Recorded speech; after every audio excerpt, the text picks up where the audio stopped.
अस्सलाम वालेकुम। Welcome back. क्या हाल है जी आप सबका? आई होप कि आप सब ठीक होंगे। अल्हम्दुलिल्लाह हम भी बिल्कुल ठीक हैं। आज था जी ईद का दिन और मैं सुबह सुबह उठ गई हूँ। सबसे पहले तो मैंने कहा सफाई से सारी करवा दूँ। उसके साथ ही जी मैंने गूंद के रख दिया यहाँ पे मैदा, क्योंकि यहाँ बनानी है जी मैदे वाली रोटियाँ, साथ में चने और हलवा। चने तो मैंने रात को ही बना के रख लिए थे, तो बाकी फिर तैयारी मैंने कहा चलें सुबह कर लूँ। उसके बाद यहाँ बच्चे हो गए नहा धो के रेडी, और बस मैंने कहा पहले उनको भेज लूँ क्योंकि उन्होंने ईद पढ़ने जाना है। तो वो जल्दी रेडी हो गए थे, तकरीबन 7:30 बजे ईद का टाइम था। तो बच्चों को रेडी किया, तो मैंने कहा जल्दी से आ जाओ, पिक्चर वगैरह आपकी बना लूँ। बच्चों का दिल किधर करता है, आपको बच्चे ये पता ही है, ज़बरदस्ती बच्चों को जी खड़ा करके तो उनकी थोड़ी सी पिक्चर वगैरह बना ली। उसके बाद जी बारी आ गई बड़ों की। तो बड़ों को भी आपको पता है बच्चों की तरह ही रेडी करवाना पड़ता है, मतलब हर चीज़ उनको देनी पड़ती है, फिर रिस्पॉन्सिबिलिटीज़ होती है, आपको पता है बीवियों की है। उसके बाद मेरे देवर भी आए हुए थे इस्लामाबाद वाले, उनके साथ बेटा भी था, तो वो फिर लाज़मी बात है उनको भी सारी चीज़ें प्रॉपर तौर पे तैयार करना देना। तो उनको जी दिया, और बस यहाँ पे जा रहे हैं जी सारे नमाज़ पढ़ने। तो अल्हम्दुलिल्लाह माशाल्लाह इस दफ़ा फिर सारे चारों भाई इकट्ठे थे, मेरे बाल वाले देवर भी आए हुए थे। तो बड़ी खुशी हुई जी, अल्लाह पाक सबको सेहत वाली लंबी ज़िंदगी दे और इसी तरह सदा खुश रहें। तो उसके बाद ईद पढ़ के आए और फिर कर लिया सब ने जी नाश्ता। बच्चों ने भी बड़ों ने भी, कुछ गेस्ट भी आते गए साथ साथ, उन्होंने भी नाश्ता किया। और यहाँ पे जी जो सबसे बड़े मेरे जेठ हैं, मेरे सबसे बड़े मतलब क्या एक ही मेरी जेठ है, बाकी देवर हैं दो। तो यहाँ वो आ गए जी, और छोटे बड़ों सबको जी ईदी यहाँ पे मिलना होगी स्टार्ट।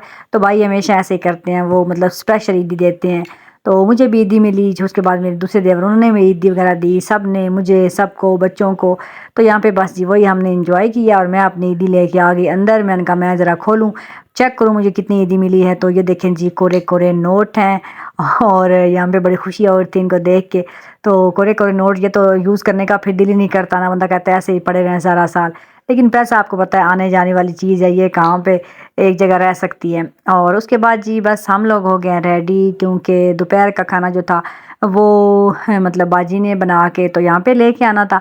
रोटियाँ हमने बाज़ार से लेनी थी, और चिकन का सालन बनाना था घर में। तो वो फिर मेरी देवरानी जो इधर आई हुई थी उन्होंने बना दिया। इसलिए फिर मैं यहाँ पे फ्री थी, मैं और मेरी बेटी, हम मैं भी रेडी हो गए। रेडी होने के बाद बस मैं किचन में आई, मैंने कहा चले सैलड वगैरह बनवा देती हूँ, क्योंकि उन्होंने फिर सालन जब लेके आना है तो फिर यहाँ पे खाना है ना, तो इसलिए मैंने कहा तैयारी कर दूँ। चिकन बन चुका था तो उसको जी ये देखें जी बाउल में निकाल दिया गया है। मैंने कहा चले मैं आप लोगों को दिखा दूँ। चिकन इसलिए बनाया है कि हमारी फैमिली में कुछ ऐसी हैं जो चिकन पसंद करती हैं, जिस तरह के मैं, हम मटन बीफ मुझे इतना अच्छा नहीं लगता, मेरी देवरानी वो भी नहीं खाती, और इस तरह की दो और बच्चियाँ भी हैं वो नहीं खाती। तो ये बाजी मटन बना के ले आई थी 2 हाट पाट के अंदर। तो बस फिर मैंने कहा कि मैं जल्दी जल्दी बर्तन वगैरह लगवा दूं और बाकी तैयारी कर देती, क्योंकि रोटियां आनी थी बाज़ार से गरम गरम, तो फिर हम लोगों ने खानी थी। हम लोग मतलब 2-3 फैमिलीज हम लोग बन जाते हैं। तो यहाँ पे ये देखें जी इस तरीके से यहाँ पे खाना लगा दिया गया है, सारी तैयारी। तो अब मैंने कहा चले उनको बुलाती हूँ, तो थोड़ा सा मैंने कहा आप लोगों को भी दिखा दूँ। छोटी छोटी वीडियोज़ बना सकी हूँ, ज़्यादा लंबी जो है ना वो आपको पता है फिर टाइम भी नहीं होता ईद के मौके पर। तो छोटे छोटे क्लिप मैंने कहा चले मैं बना के आप लोगों के साथ भी शेयर कर देती हूँ। उसके बाद यहाँ मौसम इतना प्यारा था, सारा दिन इतने बादल और हवाएं ठंडी चल रही थी ना। और यहाँ पे हम लोग जा रहे हैं जी अम्मी के घर, उनको ईद मिलने, भाई भाभी अब्बू लोगों को। खाना खाने के बाद बाजी लोग चले गए थे अपने घर, क्योंकि शाम का खाना हमारा भाई के घर ही था, बाजी के घर। तो इसलिए फिर उन्होंने जाके वो भी तैयारी करनी थी।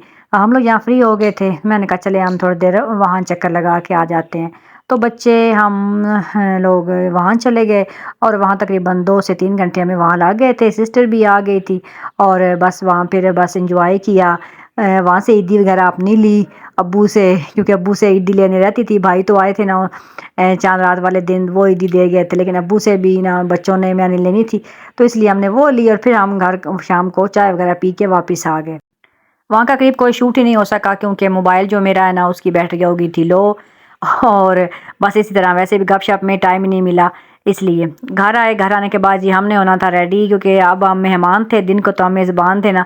इसलिए तो मैंने जो स्पेशल अपना सूट बनवाया था वो मैंने अभी पहनना था। बच्चों को रेडी किया, बच्चों को सबको येलो शर्ट्स वगैरह मैंने ली हुई थी, तो मैंने कहा चले मैचिंग करके वही पहन ले। और मैं भी यहाँ हो गई थी रेडी, यहाँ मैं सूट के वो शूज़ की सिलेक्शन कर रही थी। एक चप्पल थी, साथ में एक ब्लैक सा था। मैंने कहा चल देखती हूँ कौन सा पहनती हूँ। फिर ये डिसाइड यही हुआ कि ना ब्लैक चप्पल ही पहन लेती हूँ। اور بس یہ میں نے جی پہن لیا ہے بلیک، اور اس کے ساتھ میں نے یہ شاکنگ دوپٹہ لیا تھا اور نیچے بلیک ٹائٹ. تو یہ پہننے کے بعد جی بس ہم لوگ نکل پڑے، کیونکہ باجی کا گھر تو ادھر قریب ہی تھا، مطلب گاؤں میں ہی ہے، ساتھ ہی ہے، تو وہاں جا رہے ہیں. تو بس گھر کو کیا جی لاک. پپو نے پہلے کہا میں نے نہیں جانا، میں گھر ہی رہتی ہوں، لیکن پھر جی نہیں، پپو کے بغیر ہم لوگ کدھر، ہم نے کہا فیملی ہماری انکمپلیٹ ہے اور آپ لوگ جائے. کیونکہ یہ دیکھ رہے ہیں نا آپ، ان کا سیڑھیاں ہیں نا اوپر چڑھتا ہے، تو اس لیے پپو نے کہا میرے سے نا مشکل ہے اوپر چڑھنا. لیکن پھر ہم لوگ بارہ پکڑ کے ان کو لے ہی آئے. اور یہاں یہ جی ہے ان کا اوپر والا پورشن، وہاں سین کے اندر ہی انہوں نے سارا سیٹ اپ کیا ہوا تھا. ہم ساری فیملی کے لیے ٹیبل وغیرہ لگ چکے ہوئے تھے، اور بھائی جو تھے وہ انہوں نے اپنی سیٹ سنبھالی ہوئی تھی، وہ بیٹھے ہوئے جی تھی چکن اور وہ ٹکا کے کارنر میں، اور باقی بچیاں جو تھی وہ لگا لگا کے ساری سیخیں وغیرہ ان کو دے رہی تھی. مطلب مل جل کے سبھی کرتے ہیں تب لازمی بات ہے یہ فیملی کا کوئی بھی فنکشن ہوتا ہے. اور یہ دیکھیں جی گرما گرم سیخ کباب، ساتھ ملائی بوٹی اور چکن ٹکا بوٹی، تینوں تھے، بڑے مزے کے تھے. بھائی تو ایکسپرٹ ہے نا ان چیزوں کے بارے میں، اور کھانے کے بارے میں بھی اور کھلانے کے بارے میں بھی الحمدللہ. تو اللہ تعالیٰ جی یہ خوشیاں برقرار رکھے. یہ بڑی قربانیاں انسان کو دینی پڑتی ہیں، کوئی بڑا کچھ برداشت کرنا پڑتا ہے، تب یہ فیملی جو ہے نا وہ جڑ کے رہتی ہیں ایک ساتھ پہ. اگر سب کے اندر یہ میں یا نہ آ جائے نا، تو پھر یہ رشتے جو ہے نا یہ آپس میں نہ جڑتے ہیں، نہ اس طرح مل کے بیٹھنے کا موقع ملتا ہے. تو الحمدللہ جی اللہ کا بڑا احسان ہے، اس کا بڑا خاص کرم ہے جو ہے کہ نا مطلب ہم سارے بہن بھائی جو ہے نا ایک ساتھ اس عید کے موقع پہ بیٹھتے ہیں. اور یہاں پہ باجی نے جی بیف پلاؤ بنایا ہوا تھا جو کہ بڑے مزے کا تھا، اور ساتھ میں جی میٹھا بھی تھا، کھیر تھی، اور باقی بھی کباب وغیرہ، ملائی بوٹی، یہ بھی ساری چیزیں تھیں. تو ہم یہ کھانا کھایا. اس کے بعد جی بھی سٹنگ کا ٹائم ہو جاتا ہے، تو سٹنگ کا ٹائم بھی بڑا اچھا ہوتا ہے. سب بچے کچھ نہ کچھ سناتے ہیں، نعت، تلاوت، آیات، حدیث، جو کچھ آتی ہے نا سبھی کو مطلب سنانا پڑتا ہے کچھ نہ کچھ. تو ہم مینٹلی طور پہ پہلے ریڈی ہوتے ہیں کہ ابھی ہماری کچھ نہ کچھ باری آنی ہے، تو اس لیے پھر وہ بھی تھوڑا سا ٹائم گزارا، پھر چائے پی اور بڑا انجوائے کیا. الحمدللہ آج کا دن ہمارا بہترین گزرا.